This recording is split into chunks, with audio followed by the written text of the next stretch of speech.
Hi friends, welcome to our channel. இன்னைக்கு நல்ல டேஸ்டியா செய்யக்கூடிய மைசூர் பாக்கு வீட்ல எப்படி சுலபமா செய்யறது இந்த வீடியோல பார்க்கலாம்.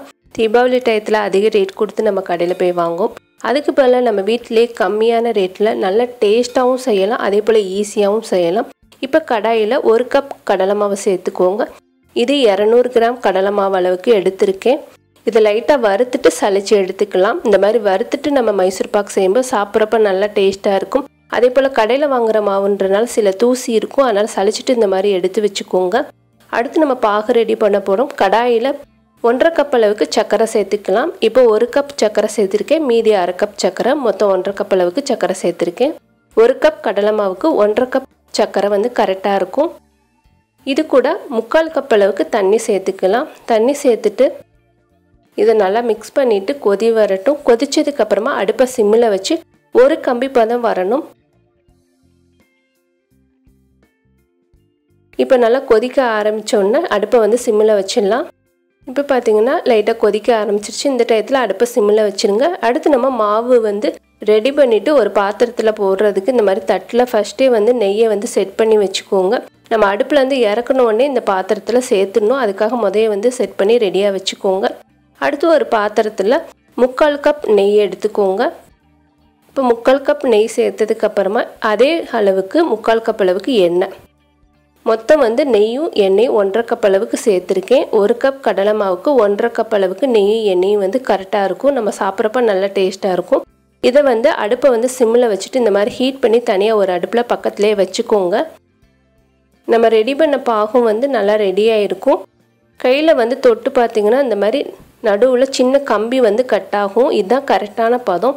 இந்த டயத்தில் உடனே வந்து கடலை மாவை சேர்த்துருங்க. நம்ம சலிச்சு வச்ச கடலை மாவை கொஞ்சம் கொஞ்சமாக சேர்த்து கைவிடாமல் மிக்ஸ் பண்ணிக்கிட்டே இருங்க.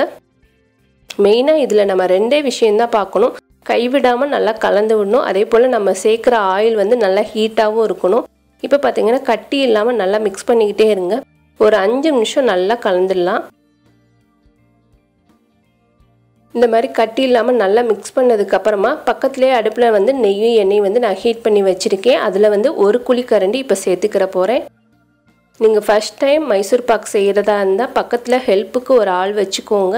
அவங்க வந்து எண்ணெய் சேர்க்கும்போது நம்ம மிக்ஸ் பண்ணுறதுக்கு கரெக்டாக இருக்கும், நம்மளுக்கு ஈஸியாகவும் இருக்கும். இல்லை அப்படின்னா நம்ம அவசரமாக பண்ணும்போது நம்மளுக்கு கரெக்டான பதம் கிடைக்காது.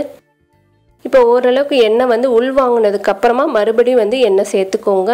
நல்லா மாவு வந்து உறிஞ்சிரும். அதுக்கப்புறம் கொஞ்சம் கொஞ்சமாக எண்ணெயும் நெய் வந்து சேர்த்து மிக்ஸ் பண்ண போகிறோம். உங்களுக்கு நெய் வந்து பிடிக்கும்னா ஒரே தான் நீங்கள் 1.5 கப் அளவுக்கு நெய்யும் சேர்த்துக்கலாம். அதுக்கு பதிலாக நீங்கள் எண்ணெய் மட்டும் கூட சேர்த்துக்கலாம். ரெண்டுமே நல்லா டேஸ்ட்டாக இருக்கும். இந்த மாதிரி திருப்பி 1 குழிக்கரண்டி எண்ணெய் சேர்த்து நல்லா மிக்ஸ் பண்ணிக்கிட்டே இருங்க. நல்லா ஓரங்கள்லாம் எடுத்து விட்டு நல்லா மிக்ஸ் பண்ணிடலாம். நம்ம சேர்த்துருந்த 200 மாவுலேயே அதிக அளவுக்கு மைசூர் பாக் கிடைக்கும். தீபாவளிக்கு இந்த மாதிரி கண்டிப்பாக ட்ரை பண்ணி பாருங்கள். இப்போ கொஞ்சம் எண்ணெய் சேர்த்துட்டு நல்லா மிக்ஸ் பண்ணிக்கிட்டே இருங்க. ஓரங்கள் மட்டும் அப்பப்போ எடுத்து விட்டு நல்லா மிக்ஸ் பண்ணிக்கிட்டே இருங்க. தீபாவளிக்கு நம்மளோட சேனலில் நிறைய பலகார ரெசிபி இருக்குது. நீங்கள் விருப்பப்பட்டால் அதை கூட போய் பார்க்கலாம். இந்த மாதிரி மிக்ஸ் பண்ணதுக்கப்புறமா திருப்பி 1 குழிக்கரண்டி இந்த மாதிரி நம்ம எடுத்து வச்சிருந்த நெய்யும் எண்ணெயும் வந்து கொஞ்சம் கொஞ்சமாக சேர்த்து மிக்ஸ் பண்ணிக்கிட்டே இருங்க. அடுப்பை வந்து சிம்மிலே வச்சு மிக்ஸ் பண்ணுங்கள். மெயினாக இதில் வந்து கைவிடாமல் மிக்ஸ் பண்ணுறதும் எண்ணெய் வந்து ஹீட் ஆகுறது தான் மெயினான பாயிண்ட்டே இதில்.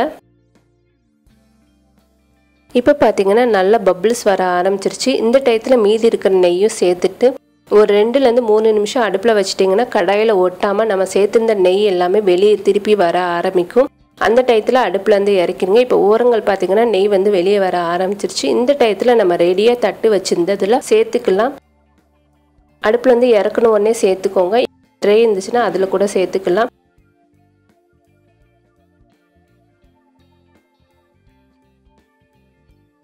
ஓரங்களை மட்டும் லைட்டாக சமப்படுத்திக்கலாம். நம்ம அழுத்தி நம்ம தேய்க்கக்கூடாது. லைட்டாக மேலாப்பில் தடவி விடுங்க. அவ்வளோதான். கரெக்ட் பண்ணி விட்டுட்டு அப்படியே விட்டுருங்க. உள்ளே வந்து அந்த காற்று இறங்குனா தான் மைசூர் பாக்கு நல்லா சாஃப்டாக இருக்கும். அதே போல் உள்ளே அந்த கலரும் அப்படியே இருக்கும். ஒரு 3 நிமிஷம் கழித்து இந்த மாதிரி லைட்டாக மேலாப்பில் கோடு போட்டுட்டு ஒரு 1/2 மணி நேரம் கழித்து பீஸ் போட்டுக்கோங்க. ஒரு 2 மணி நேரம் கழித்து பார்த்தீங்கன்னா இந்த மாதிரி தான் இருக்கும். நல்லா கலர்ஃபுல்லாக இருக்குது. சாப்பிட்றதுக்கும் நல்லா டேஸ்ட்டாக இருக்கும். தீபாவளிக்கு கண்டிப்பாக ட்ரை பண்ணி பாருங்கள். நம்மளோட சேனலை மறக்காமல் சப்ஸ்கிரைப் பண்ணுங்கள். தேங்க்யூ.